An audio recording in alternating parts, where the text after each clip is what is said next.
Huge news for Michigan football on a day in which we thought we would be potentially celebrating another type of milestone, another type of achievement. This isn't necessarily an achievement, but Blake Corum announces on the day that most of us thought Michigan was going to be playing in the national championship game that he is returning somewhat inexplicably for yet another year with the Wolverines. We've got your reaction right here.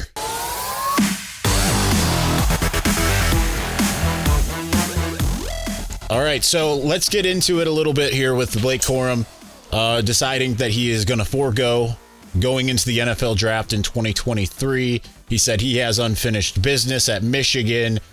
Makes complete sense given that while he had an absolute storybook season, nearly 1,500 yards rushing in 12 games, really 11 and a half, but not even really completely that because you figure those first 3 games he only played essentially half a games. Still, he feels like not really getting to go with this torn meniscus and sprained MCL, which he revealed on the Rich Eisen show today, that he had some unfinished business. He wants to be able to play in the Ohio State game, the Big Ten championship game, the college football playoff.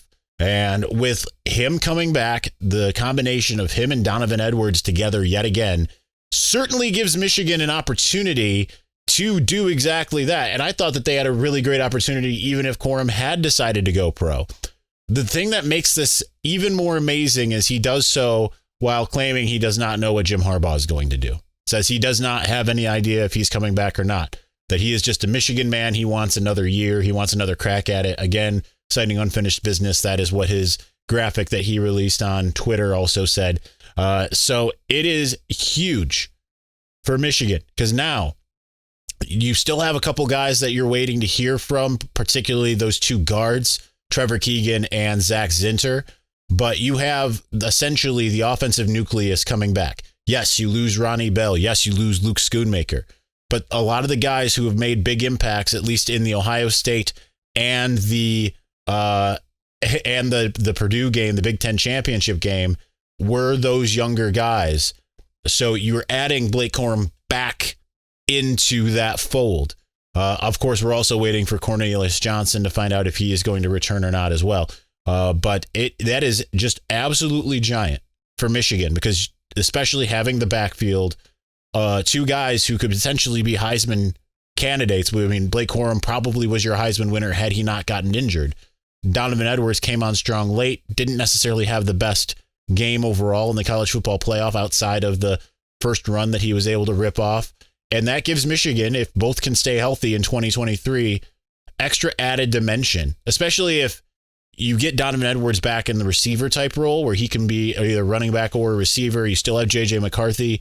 Regardless of what those 2 guards do, you have a loaded offensive line, including 3 guys who transferred in. You have not only Colston Loveland, you bring in A.J. Barner.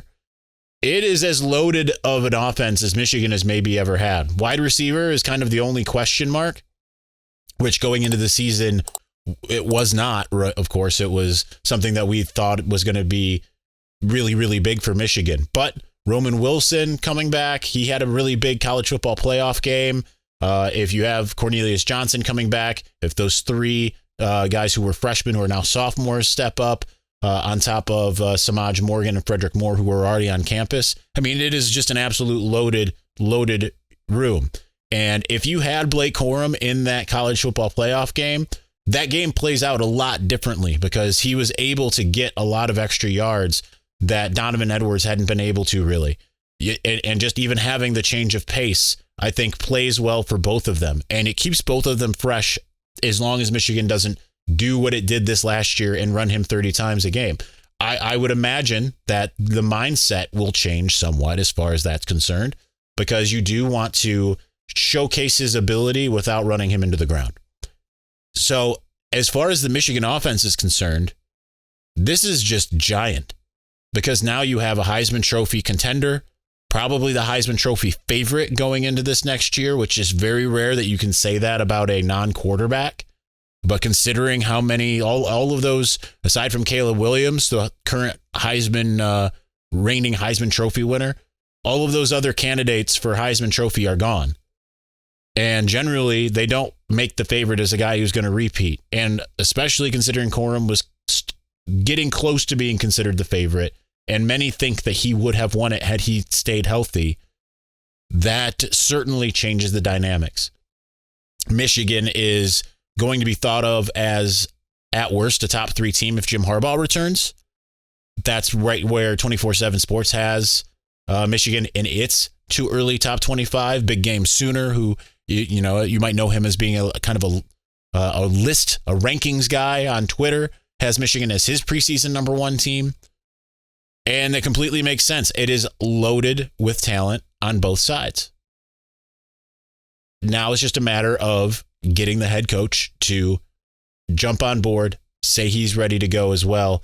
And if you're able to bring him back, bring the bulk of the coaches back, especially if you can run them all back, then it is an absolute game changer.